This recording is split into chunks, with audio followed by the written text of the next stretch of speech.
Hey there.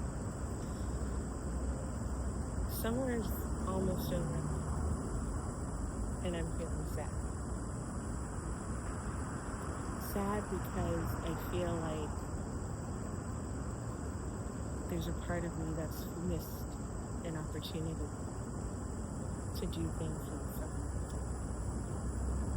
I've been so focused on looking for work, looking for a new place to live, just literally surviving. Literally just surviving. That the idea or even the thought of stop and plan something different has not really crossed my mind. And when I was thinking about that today, that summer's almost over, I felt very sad. Because I said, what happened? I remember I got together with a friend of mine who's an educator, teacher on the high school level, and we talked about, we want to plan all these activities and do all these things this summer. School is going to be starting in a couple of weeks, and I'm not doing anything. So this question came to mind, and I wrote it down in my journal. I said, what happens when I stop simply surviving and give myself permission to live? What happens if I stop simply surviving and give myself permission to live?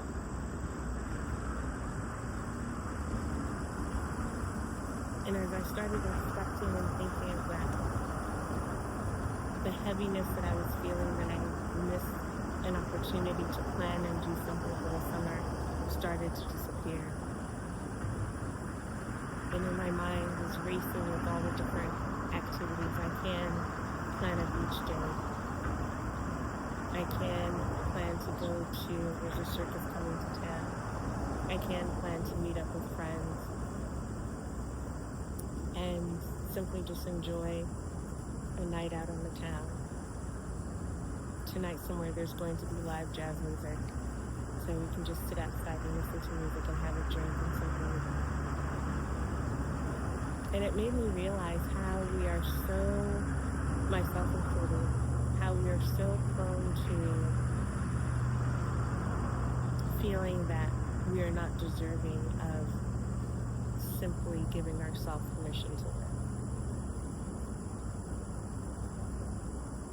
We're on this survival train that sometimes feels like there's no end.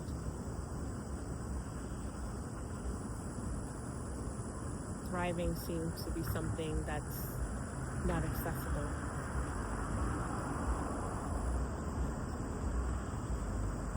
And so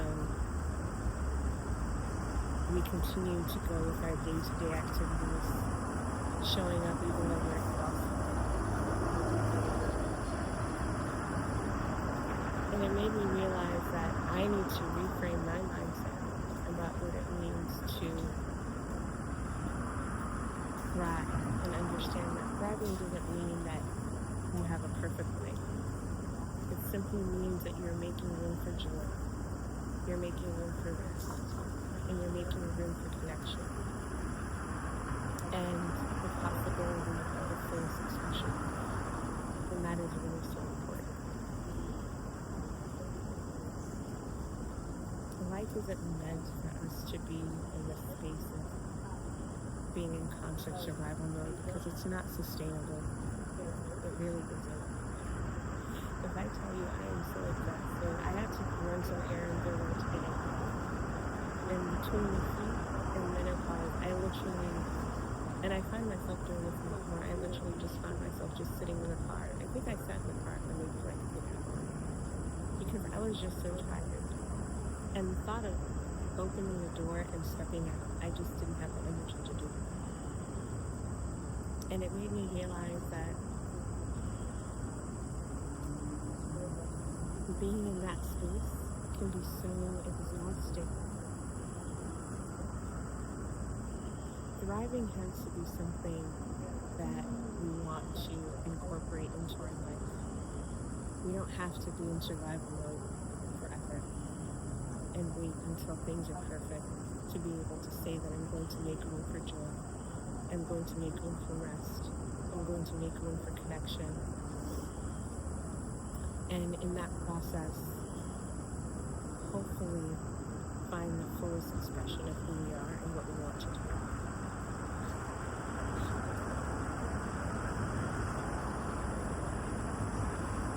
Yesterday, I had a whole bunch of activities that I needed to do in the morning, and I just decided I was just going to go for a walk.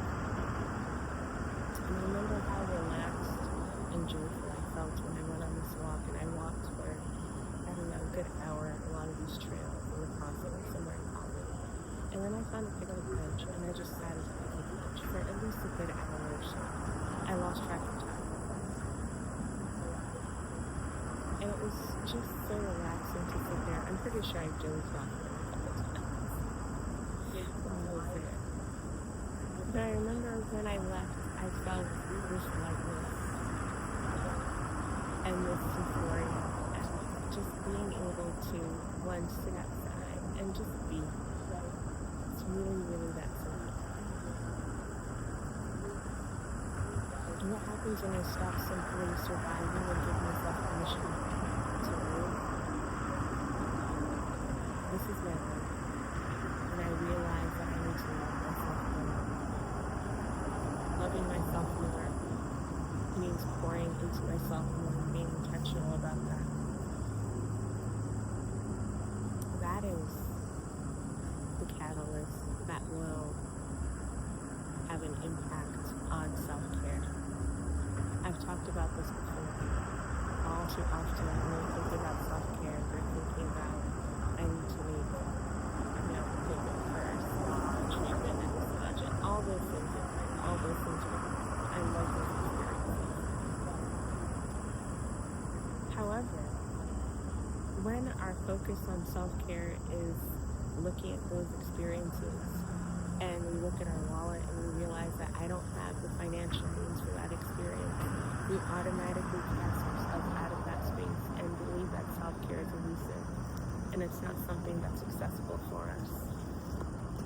We start to believe that we don't deserve it, we're not worthy of it, that when we make enough money and we're going to work towards saving money, then you can have that opportunity to experience self-care.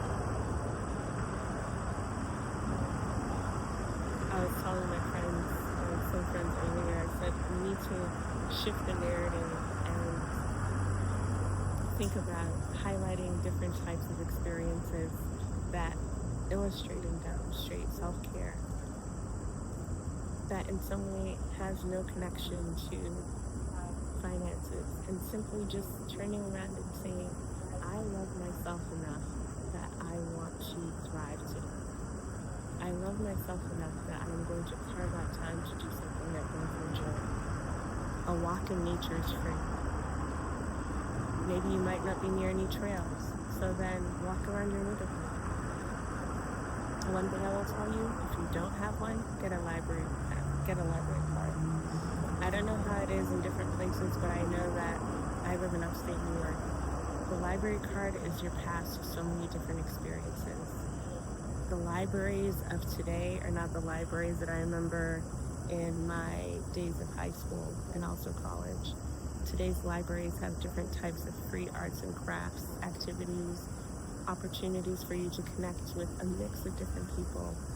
I have gone to library sessions and learned how to knit, learned how to crochet, learned about teas, colored in coloring books. The library pass also gives you access, and again I'm talking about upstate New York where I live, access to museums, so you can get free museum passes. You can get together with a group of friends and say, hey, you know what, we can all pool money together for gas and we can go to visit a museum. The pass is covered. If you don't want to think about buying food, you can pack a cooler with food and snacks, and that can be your day trip, an activity. Bring the kids along too. The pass also gives us access to some select concerts, classical music concerts. So again, upstate New York, so Albany Symphony Orchestra and a mix of different performances. I've had an opportunity to get a day pass to attend a performance, and it was free. All I had to do was show my library card and get the pass.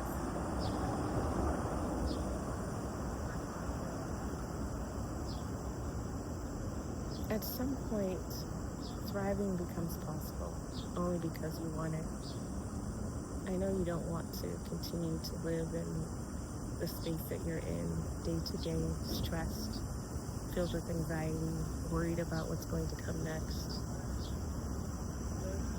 Whatever situation you're dealing with, whether it's personal, professional, and that has taken hold and has you in a chokehold, right? And at the same time, you feel like, I just need to throw all my energies into this and not think about anything else. So you start to feel like joy is elusive. Joy can only show up when everything is settled. Well, here's the truth. Life is messy. Life is always going to be messy.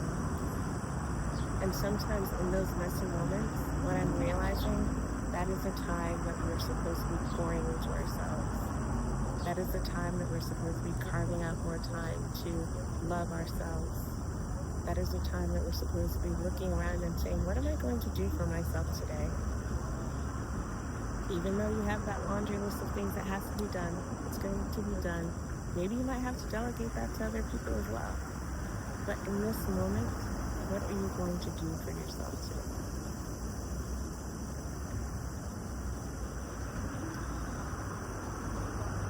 When I woke up this morning and I started thinking to myself, like, wow, next week is kind of like almost like the official last week.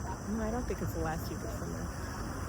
But I was like, summer is almost over and I haven't done anything, and I was feeling sad, and I stopped myself and I said, you know what? Summer is not yet over. There's still time for you to plan and do things. And we don't have to look at it as seasonal. So I'm looking forward to a beach day because I want to dig my feet in sand. I'm looking forward to more connections and spending time with friends and family. I'm looking forward to rest and what that looks like. And this afternoon ends. We need a reset. And so next week is my reset. And I'm also going to bring you along. I've been working on a couple of things. And I know a lot of times when I'm talking about positive performance and highlighting and telling people, you need to pause, you need to reset, you need to go for a walk. Sometimes it's hard for individuals to figure out what does that mean or what does it look like.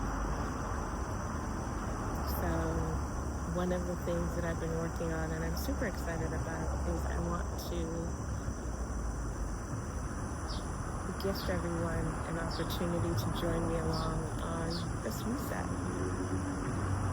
When you get a chance to kind of pick and choose activities that will help to make you whole, or really just activities that will allow you to really kind of pause and understand the importance of pouring into yourself.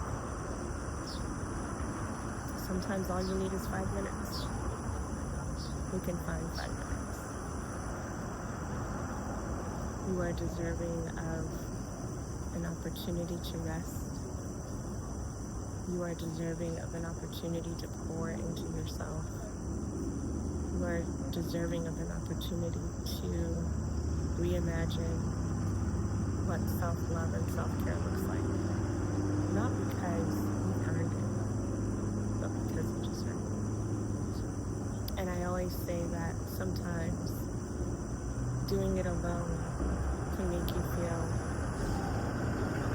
like you're missing out on something. But doing it together, when I go back to that African proverb, if you want to go fast, go alone. If you want to go far, go together. So let's do this reset together. Summer is not yet over. We are not too late. I'm super excited about you joining me on this journey because we all deserve a reset.